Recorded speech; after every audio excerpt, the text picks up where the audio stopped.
Ce samedi, au 10e forum de la dissidence du think tank Polemia, des experts ont décortiqué la pharaonique dette de l'État, s'élevant à plus de 3 000 milliards d'euros, dont 1 000 milliards de dettes sur le mandat, rien que sur celui de Macron. Pourquoi paye-t-on pour des agences qui font du lobby contre la France et combien ça nous coûte ? Combien de milliards nous coûte la guerre en Ukraine ?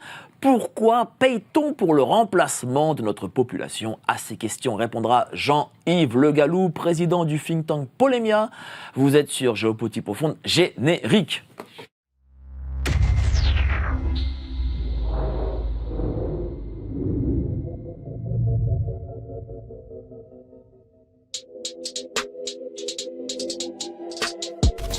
Nous sommes en guerre.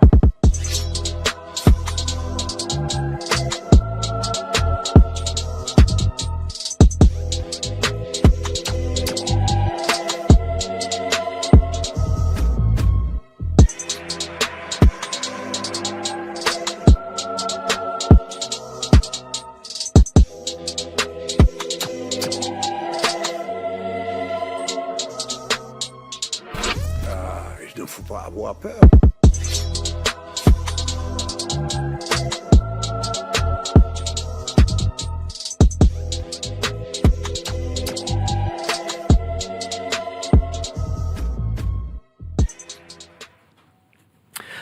Il ne faut pas avoir peur. Bonsoir à tous, vous êtes sur Géopolitique Profonde, la chaîne qui est là pour remplacer les médias subventionnés. Aujourd'hui, on va parler argent, dette de Macron, du Premier ministre. Mais avant ça, venez adhérer au club Géopolitique Profonde, le 18... Enfin, moi j'ai le 17e numéro, mais là à l'écran s'affiche le numéro 18, Général de Lavarde, qui encore ont écrit Gérard Chevrier, Laurent Ozon, Philippe Erlin, voilà, la crème de la crème. Vous cliquez sur le lien en description, 7 jours d'essai gratuit. Et n'oubliez pas, il ne faut pas avoir peur, la boutique est montée, elle est ouverte. Vous y allez, géopolitiqueprofonde.com. Alors aujourd'hui, je reçois pour parler du budget et de tout cet argent qui nous file entre les doigts. Je reçois Jean-Yves Le Gallou, grand spécialiste. Bonjour, cher Jean-Yves, comment ça va ? Très bien. Je suis très content de vous avoir aujourd'hui. On a trouvé 150 milliards. Très bien. Voilà. Vous êtes Barnier là en ce moment. Vous avez le rôle de Barnier. Oui, Barnier un peu plus rond quand même, un peu plus doux, voilà. Alors vous avez fait ce 10e forum de la dissidence, 3 000 milliards de dettes, ouvrons la chasse aux dépenses inutiles. Nuisibles. Nuisibles. Et parce que c'est, pour le coup, les dépenses, elles sont nuisibles, elles vont contre le peuple français. Absolument. Je vais vous prendre, quelle est la différence entre une dépense inutile et une dépense nuisible ? Il y a quelques années, la présidente de l'Institut national de l'audiovisuel avait dépensé des dizaines de milliers d'euros en taxi. C'était des dépenses inutiles, mais en elles-mêmes moins nuisibles que quand l'INA, qui bénéficie d'un budget de 500 millions d'euros, se sert des archives audiovisuelles pour monter des documentaires politiquement orientés, politiquement conformes, et qui se sert donc de ces 500 millions d'euros pour faire de la propagande. Là, c'est nuisible. Attendez. L'INA, celle qui met les extraits là, sur YouTube, a un budget de 500 millions d'euros ? Oui. Alors là, franchement, Oui. Alors, ils ont un budget de 500 millions d'euros. C'est utile, l'INA, pour garder les archives, éventuellement... Ça fait un peu cher pour garder les archives. Pour les mettre à disposition de ceux qui pourraient en avoir besoin, soit pour des raisons commerciales, soit pour des raisons tout simplement d'intérêt mémoriel. Mais ils se servent de tout ça, et c'est pour cela qu'ils entretiennent une armée de fonctionnaires culturels qui vont vous amener, en fonction de l'actualité, le document orienté à des fins de propagande. Alors, vous avez fait ce forum de la dissidence, à juste titre d'ailleurs, parce que là, on apprend qu'on va payer, je crois, 30 ou 35 milliards d'euros d'impôts en plus, alors que vous avez trouvé, en l'espace d'une après-midi, 150 milliards d'euros d'économies. Comment vous avez fait ? Alors d'abord, on a fait appel à de très bons experts. Philippe Erlin, qui est un économiste, vous le connaissez, expert en mécanisme bureaucratique, on peut dire. L'ancien ambassadeur Xavier Driancourt, qui connaît la manière dont on a pu dépenser, dont on peut dépenser l'argent en Afrique et en Algérie. Le préfet Auboin, qui connaît très bien les mécanismes de politique de la ville et de logement. Fabien Bouglet, qui a traité de la transition énergétique. Par parenthèse, c'est là que c'est le plus facile de trouver l'argent. Le plus facile, le plus rapide. Comment ? On y reviendra. Ah bah, si vous voulez, vous pouvez trouver facilement, vous pouvez trouver 25 ou 30 ou 40 milliards d'euros sur l'immigration. Mais au préalable, il faut changer la Constitution. Sinon, vous êtes bloqué, vous êtes paralysé, c'est dur. En matière de transition énergétique, c'est des lignes budgétaires inutiles, nuisibles. Les lignes budgétaires pour faire des éoliennes qui saccagent les paysages, c'est nuisible. Les lignes budgétaires pour créer des panneaux solaires qui vont artificialiser une partie des sols, c'est nuisible. Les lignes budgétaires pour aider à isoler les maisons ou les appartements, c'est nuisible aussi parce que ça crée un mécanisme bureaucratique et ça crée des effets d'aubaine. Donc quand vous cumulez l'ADEME qui est l'agence de propagande climatique, c'est 4 milliards d'euros, uniquement à des fins de propagande de communication, et de communication. Voilà. Donc là, c'est facile. C'est-à-dire quoi ? C'est-à-dire qu'il y a 4 millions là, qui sont utilisés pour dire, voilà, l'éolienne, c'est bien. 4 milliards. 4 milliards, oui, 4 pardon. Milliards, 4 milliards. Donc là, vous pouvez, je serais tenté de dire, d'un trait de plume.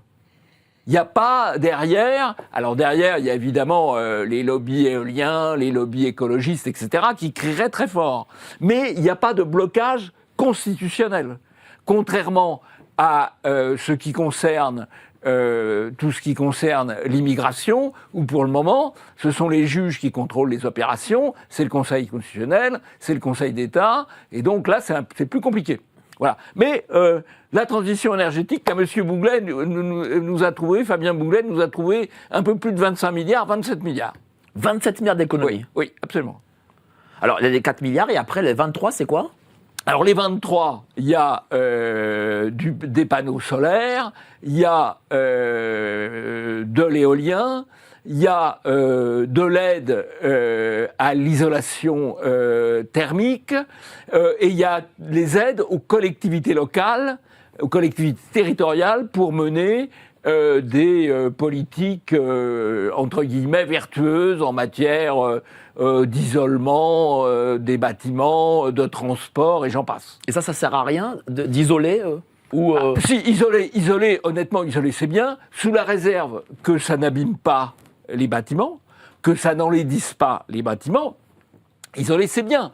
Mais isoler c'est bien, mais normalement, si vous isolez, vous récupérez ensuite l'investissement en dépensant moins d'énergie. Ce qui est inutile, c'est de créer des aides qui retardent. D'ailleurs, voyez-vous, j'étais dans la copropriété là où j'habite. Il faut faire un diagnostic thermique, comme partout d'ailleurs.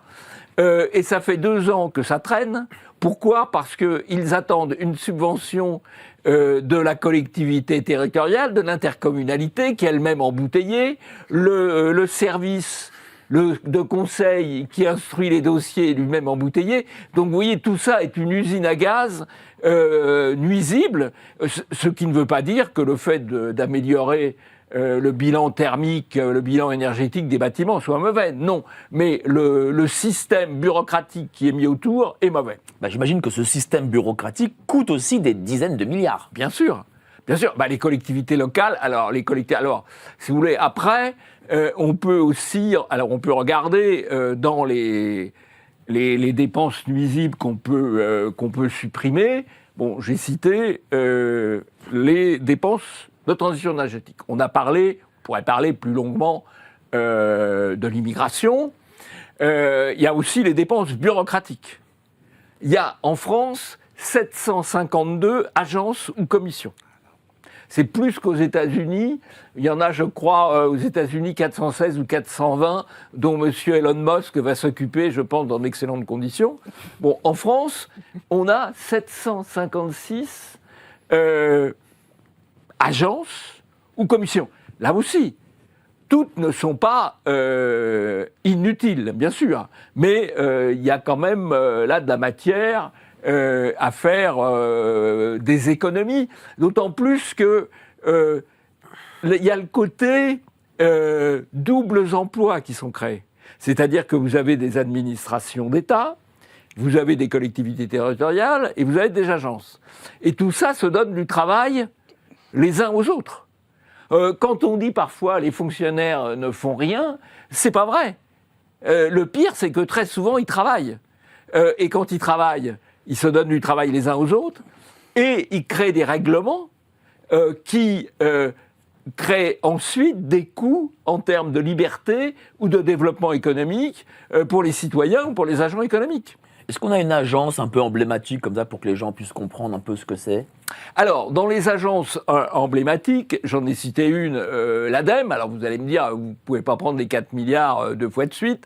Il y a l'ADEME qui est tout à fait emblématique, mais il y a aussi les ARS, les agences régionales de santé, dont on a énormément parlé au moment de l'affaire du Covid, et qui ont... Alors ça, c'est une réforme qui remonte à la période Sarkozy, et qui ont contribué à complexifier le système de santé français, puisque vous avez le ministère de la Santé, puis vous avez les agences régionales de santé, puis vous avez les hôpitaux qui ont eux-mêmes leur propre administration. Et si on reste dans ce domaine, quand on compare avec l'Allemagne, c'est une idée qui commence d'ailleurs à se répandre. J'entendais en arrivant dans la voiture le président du MEDEF qui en parlait à juste titre. Quand vous comparez l'Allemagne sur les dépenses d'éducation et les dépenses de santé, il y a un écart entre la France et l'Allemagne en ce qui concerne le personnel. Non pas le personnel enseignant qui est en face des élèves, ou le personnel soignant qui est en face des malades, des patients, mais le personnel administratif. Il y a un surencadrement administratif de l'éducation nationale et un surencadrement administratif des hôpitaux. Si on compare par rapport à l'Allemagne, c'est 16 milliards. Voilà. Alors là aussi, quand on dit 16 milliards, c'est pas seulement inutile, parce que ces personnels, ils donnent du travail aux gens, aux opérationnels. Ils donnent du travail aux profs, ils donnent du travail aux médecins, ils donnent du travail aux infirmières, sous forme de ce qu'on appelle le reporting, c'est-à-dire le temps qu'il faut passer à remplir des documents. Alors maintenant, c'est numérique, mais et d'ailleurs, si vous allez à l'hôpital, vous verrez très souvent une partie des soignants qui sont derrière l'ordinateur à faire du reporting. Tout n'est pas forcément inutile non plus. Mais je vais me faire l'avocat du diable. Ah bah faites. Est-ce que on n'a pas mis tous ces gens dans l'administratif parce que si l'État n'embauchait pas 1 million, 1,5 million de fonctionnaires de plus, il n'y aurait pas 1,5 million ou 1,5 million de chômeurs en plus? Non, je crois pas. Je crois que c'est un développement naturel, souvent inspiré par des bonnes idées, des bonnes intentions, quoi. Voilà, contrôler ce qui se fait, rendre compte de ce qui se fait. Voilà. Quand vous pensez que l'éducation nationale, le personnel surnuméraire de l'administration d'éducation nationale, c'est celui qui va imposer tous les ans une nouvelle réforme pédagogique, pire que la précédente. C'est celui qui ne va pas soutenir les proviseurs, les gens de terrain quand ils ont un problème avec, par exemple, des élèves un peu excessifs, on va dire, ou des menaces en termes de ce qu'on appelle publiquement laïcité. Voilà. Donc, c'est un développement naturel, je crois. Il y a aussi un coût qui est faramineux. Ce sont ceux aux associations. Ah! Alors ça, ce coup-là, vous savez que, tiens, j'ai une petite histoire à raconter. Il se trouve que j'ai fait un reportage à la colline du Crac, tout seul, avec un représentant du collectif anti-crack, on n'était que 2, du coup.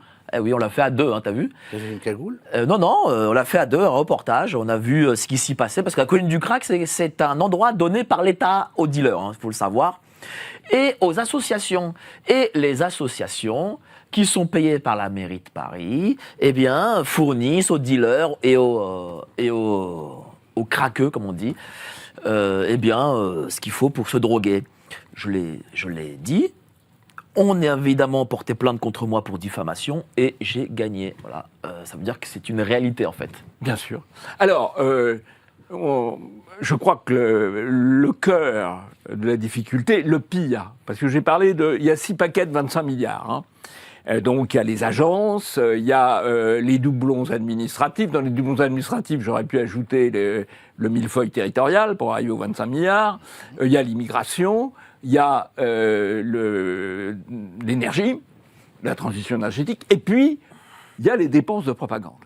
Alors les dépenses de propagande, c'est les pires, c'est les plus importantes, puisque c'est celles qui permettent à toutes les autres de prospérer, c'est celles qui justifient toutes les autres.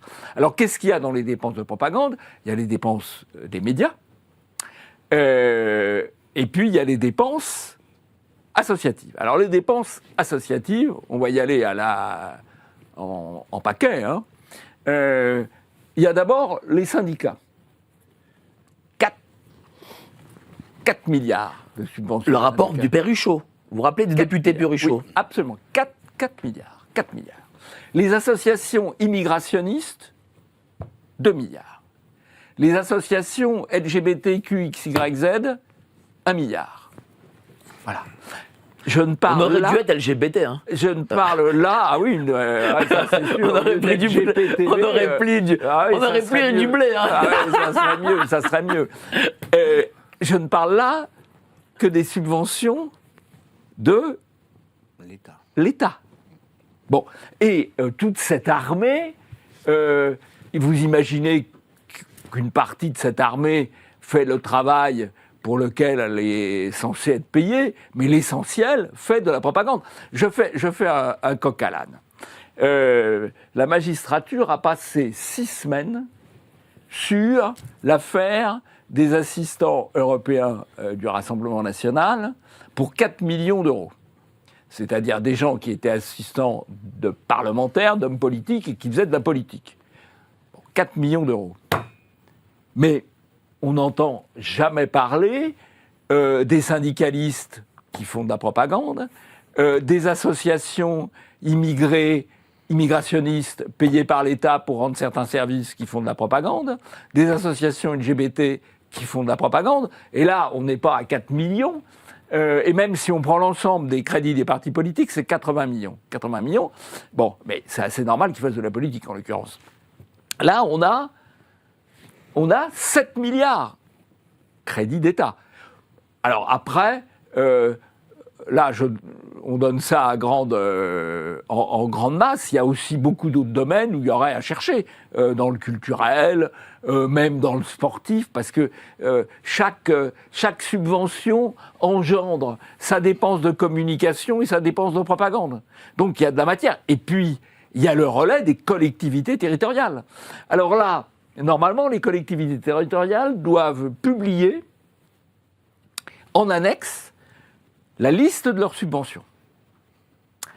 Mais pour accéder à la liste des subventions, il faut être électeur ou contribuable dans le ressort du territoire. C'est-à-dire, vous pouvez demander les chiffres d'une ville si vous habitez la ville. Et assez curieusement, alors tout est numérisé, ça n'est pas numérisé. Parce qu'évidemment, on ne peut pas assurer, parce que si c'était numérisé, vous aspirez les informations et vous pouvez retracer combien SOS Racisme reçoit de l'ensemble, non seulement de l'État, mais de l'État, ça doit être de l'ordre d'1 million. C'est pas absolument considérable, hein. Mais si vous cumulez avec toutes les collectivités territoriales, vous atteignez des sommes beaucoup plus importantes. Voilà. Mais ça n'est pas possible. Il y a quelques années, j'avais proposé, par l'intermédiaire d'un parlementaire, et pas d'ailleurs plutôt politiquement convenable, on va dire, de mettre l'obligation pour les collectivités territoriales de mettre leurs documents comptables et leurs annexes sur Internet, à libre disposition. Il est évident que c'est le type d'amendement qui est bloqué. Parce qu'il faut garder l'omerta dans ce domaine. Un dernier chiffre pour la route, ou un dernier fait pour la route, j'ai assisté plus exactement, à une audience au Conseil d'État il y a une quinzaine de jours. Le Conseil d'État examinait le recours du Cercle Droit et Liberté de l'Institut Iliade contre la circulaire Darmanin, recours en termes de liberté publique. Nous avions estimé que, pour faire des économies, on n'a pas fait appel à un avocat au Conseil d'État. On a fait appel à un avocat, mais on n'a pas fait appel en plus à un avocat au Conseil d'État, parce que c'est assez coûteux. Eh bien, nous n'avions pas pu nous payer, nous avions choisi de ne pas nous payer l'avocat au Conseil d'État, le très cher avocat au Conseil d'État, mais je vous rassure, le polygame malien qui voulait faire venir des enfants à l'état civil incertain, lui avait un avocat au Conseil d'État, et le délinquant afghan avait aussi un avocat au Conseil d'État, payé par les associations, ou payé, dans d'autres cas, par l'aide juridictionnelle. L'aide juridictionnelle aux clandestins, c'est 230 millions d'euros. L'aide juridictionnelle, ce qui fait que quand un préfet refuse un titre de séjour ou dépose un OQTF, que celui-ci est contesté devant les tribunaux, le clandestin a un avocat, et le préfet n'a pas d'avocat, il n'a même souvent pas de représentant, parce que tout simplement, il n'a pas les moyens financiers. Donc l'État paye ceux qui contestent les décisions qu'il prend, alors que l'État n'a même pas les moyens de défendre devant les tribunaux les décisions qu'il prend. Voilà, c'est ça la situation. Est-ce que ce qu'a dit Mme Knafo, députée européenne, sur les subventions à l'Algérie, par exemple, est-ce qu'ils sont vrais? Est-ce que oui. C'est vrai? Est-ce que c'est une fake news? Ce n'est pas absolument pas une fake news. Ça nous a d'ailleurs été confirmé par l'ambassadeur Driancourt, qui était au Forum de la dissidence de Polémia samedi dernier, et qui a fait 2 séjours en Algérie, comme ambassadeur. Il a passé 8 ans comme ambassadeur en Algérie, donc il connaît assez bien... Et c'est 800 millions. C'est 800 millions. Par an. Non, pas par an. C'est un cumul sur plusieurs années. Mais c'est incontestable. Et si vous voulez en savoir un peu plus sur les rapports avec l'Algérie, une des manières de contrôler l'immigration, c'est d'avoir des consulats dans les pays d'où partent les migrants. La France a 3 consulats, ambassadeurs Driancourt qui l'a rappelé. La France a 3 consulats en Algérie. L'Algérie a 18 consulats en France. Et comme ça ne suffisait pas, l'Algérie a demandé 2 consulats supplémentaires que M.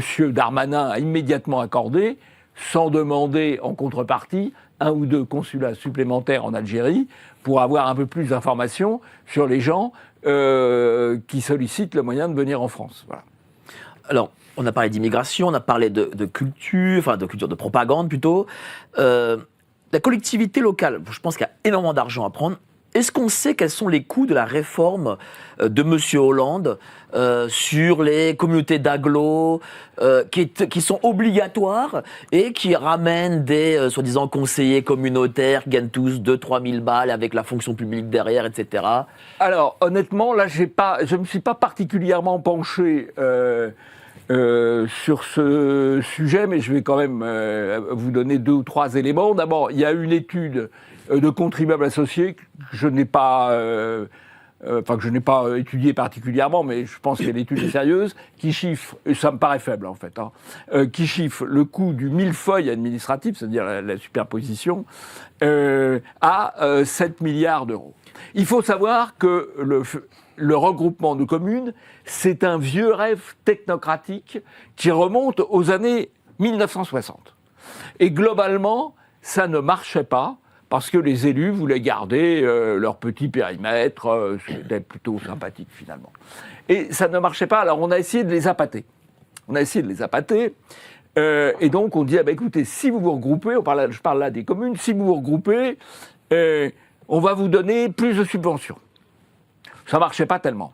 Et alors, la personne qui a trouvé la solution, qui est souvent bien vue à droite, mais à mon avis, c'est par un manque d'information et de réflexion, c'est M. Chevènement. M. Chevènement, en 1997, il a trouvé la solution.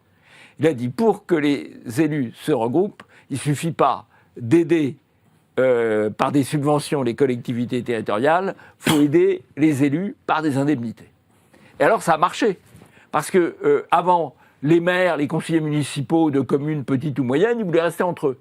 Là, on leur a dit, écoutez les gars, ils sont d'ailleurs le maire ou l'adjoint dans les petites communes sont très peu indemnisés.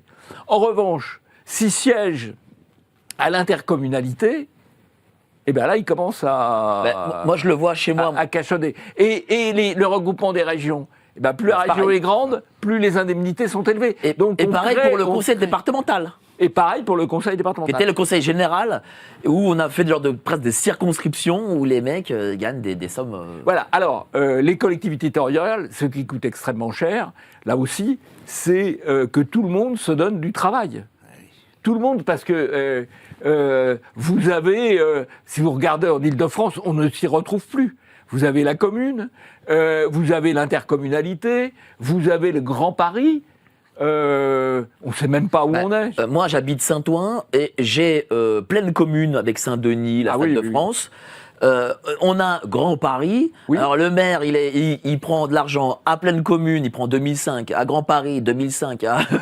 Oui, mais à côté de ça, si vous voulez, quand il y a un projet, on va prendre de l'argent là, et donc, ça permet de financer des projets inutiles ou très coûteux. Et puis, il y a le coût bureaucratique, quoi.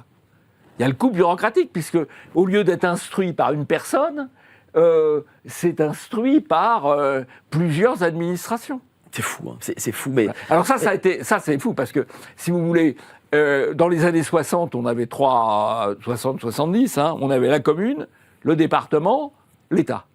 Aujourd'hui, vous avez la commune, l'intercommunalité, parfois plusieurs types d'intercommunalité, le département, les grandes régions, l'État... et l'Union européenne. Alors tout ça est fou, quoi. Et il faut payer tous ces fonctionnaires qui travaillent. Qui travaillent, mais bon, le problème, pour rien. Ce n'est pas que les fonctionnaires ne travaillent pas, c'est qu'ils travaillent. Ils travaillent, mais pour rien. Ils travaillent, ils se donnent du travail les uns aux autres, et ils créent de la norme, ils créent de la réglementation. Vous avez une autre chose sur les travaux des communes. Les travaux des communes, vous remarquerez que les travaux, ils durent de plus en plus longtemps. Les travaux. Quand vous voyez des travaux au bas de chez vous, ils durent de plus en plus longtemps. Pourquoi ? Parce que les normes sont de plus en plus compliquées. Et donc, ça avance moins vite. On va en parler, merci cher Jean-Yves, on va parler avec tous nos amis autour de la table, mais avant ça, les petites annonces. Et vous appelez à la mise en place d'un euro numérique. Absolument, absolument. Nos élites déroulent leurs plans contre nous. Mais nous aussi on a des plans contre eux. Déjà au travers de nos émissions avec une revue de presse économique pour faire le point avec vous, puis dans notre revue mensuelle avec des analyses financières et des solutions de décentralisation, et surtout dans notre stratégie anti-CBDC. Plus de 3 heures de contenu exclusif et gratuit pour apprendre concrètement à préserver votre épargne. Au programme, protection anti-crise, anti-banque, anti-État et bien d'autres solutions. Le temps joue contre nous, mais on peut se défendre.